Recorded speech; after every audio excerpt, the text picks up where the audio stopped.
ট্রাম্পকে মুস্তফার হুঙ্কার, কফিন প্রস্তুত রাখুন, মার্কিন সেনাদের গোরস্তানে স্বাগত। মধ্যপ্রাচ্যের রণাঙ্গনে এবার বাজতে শুরু করেছে মার্কিন সাম্রাজ্যবাদের চূড়ান্ত বিদায় ঘণ্টা। ডোনাল্ড ট্রাম্প ও বেনিয়ামিন নেতানিয়াহু ভেবেছিলেন বোমার আঘাতে নেতৃত্ব শূন্য করে তারা ইরানকে পঙ্গু করে দিয়েছেন।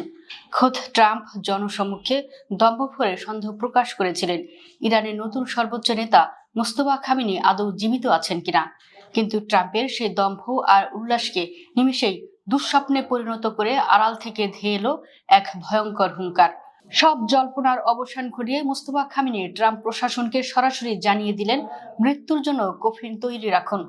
পশ্চিমা গোয়েন্দাদের চোখে ধুলো দিয়ে চরম ধোঁয়াশার মাঝে নিজের অস্তিত্বের জানান দিয়েছেন মোস্তফা খামেনি।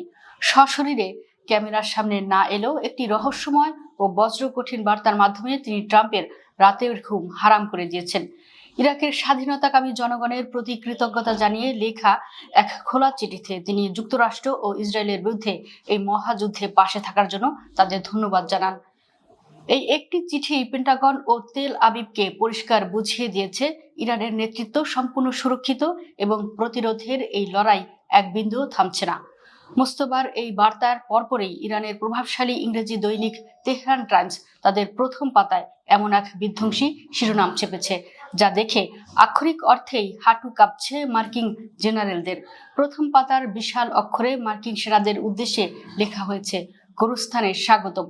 পত্রিকাটি কড়া ভাষায় সতর্ক করে লিখেছে, যদি কোনো মার্কিন সেনা ভুল করেও ইরানের মাটিতে পা রাখার দুঃসাহস দেখায়, তবে তারা কেবল কাঠের কফিনে করেই নিজেদের দেশে ফেরত যাবে। সমর বিশ্লেষকদের মতে এটি কেবল সংবাদপত্রের শিরোনাম নয়, এটি খোদ আইআরজিসির পক্ষ থেকে ট্রাম্পের প্রতি সরাসরি মৃত্যু ফাঁদের আলটিমেটাম। একদিকে ট্রাম্প দম্ভ ভরে বলছেন ইরানের সাথে পর্দার আড়ালে আলোচনা চলছে, অন্যদিকে তিনি নিজেই মধ্যপ্রাচ্যে আরো 10,000 অতিরিক্ত সেনা পাঠানোর আত্মঘাতী ছক কষছেন। ইতিমধ্যে ইউএসএস ত্রিপোলি নামক শক্তিশালী উভয়চর যুদ্ধজাহাজ, 3,500 মেরিন সেনা, বিপুল পরিমাণ অত্যাধুনিক যুদ্ধ বিমান ও সমরাস্ত্র নিয়ে মধ্যপ্রাচ্যের স্পর্শকাতর এলাকায় পৌঁছেছে। সবচেয়ে ভয়ঙ্কর বিষয় হলো ইরানের তেল রপ্তানির প্রাণকেন্দ্রে খার্ক আইসল্যান্ডের খুব কাছে অবস্থান নিয়েছে মার্কিন সেনারা। এটিকে ট্রাম্পের একটি বড় উস্কানি হিসেবে দেখছে তেহরান। কিন্তু পাহাড়ি ও দুর্গম ভূপ্রকৃতির দেশ ইরানে স্থলসেনা নামানোর এই প্রস্তুতি যে আমেরিকার জন্য এক বিশাল গুরুস্থান খুঁড়ছে, তা ট্রাম্প হয়তো টেরই পাচ্ছেন না। মরার উপর খাড়ার ঘায়ের মতো এই মহাযুদ্ধে এখন আনুষ্ঠানিকভাবে যোগ দেওয়ার ঘোষণা দিয়েছে ইয়েমেনের অকুতভয় হুথি বিদ্রোহীরা।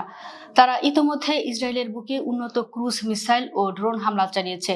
লোহিত সাগরে ইসরায়েল ও আমেরিকাগামী জাহাজ চলাচল চিরতরে বন্ধ করে দেওয়ার যে হুমকি তারা দিয়েছে, তা বাস্তবায়ন হলে বিশ্ব অর্থনীতি ও পশ্চিমা জ্বালানি সরবরাহে স্মরণকালের সবচেয়ে বড় ধস নামবে। ট্রাম্প হয়তো ভেবেছিলেন রণতরী আরো 10,000 সেনা পাঠিয়ে তিনি ইরানকে ভয় দেখাবেন, কিন্তু মোস্তফার এই কফিনের হুঙ্কার আর তেহরানের গোরস্থানের স্বাগতম বার্তা প্রমাণ করে দিল ইরান কোনো পরাশক্তির রক্তচক্ষুকে ভয় পায় না। খার্ক দ্বীপের কাছে মার্কিন সেনা আর সাগরে হুথিদের অবরোধ মিলিয়ে পরিস্থিতি এখন আক্ষরিক অর্থেই এক জ্বলন্ত আগ্নেয়গিরি। ট্রাম্প যদি সত্যি ইরানের মাটিতে সেনা নামানোর ভুল করেন, তবে মধ্যপ্রাচ্যের এই উত্তপ্ত বালুকা রাশি হবে মার্কিন সাম্রাজ্যবাদের চিরস্থায়ী কবরস্থান।